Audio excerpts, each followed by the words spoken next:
আরে বাড়া, আমার পাটগুলি রে এমনি নষ্ট করলো কোনো বোকাচোদা হয়। হালকারে কইছিলাম খেয়াল রাখতে কপাল। এই বাড়া হালক, তোরে কইলাম পাটগুলারে খেয়াল রাখতে, কত পাট গাছ নষ্ট হয়ে গেছে গিয়ে দেখ।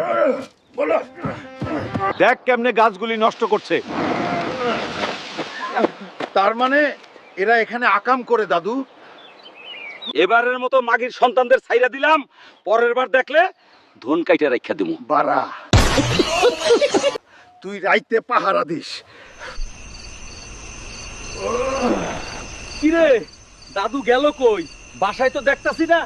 যাজ্ঞা, আমি যাই পাট ক্ষেতটা পাহারা দিয়ে আসি। এটাই নিরাপদ জায়গা। চলো ডার্লিং, জলদি শুরু করি। নাইলে আবার বাড়া হাল্ক দেখে ফেলতে পারে। কিরে আবার কেউ আকাম করতেছে মনে হইতাছে। হায়রে বুইরা নিজে আকাম কইরা মানুষের নাম দেয়।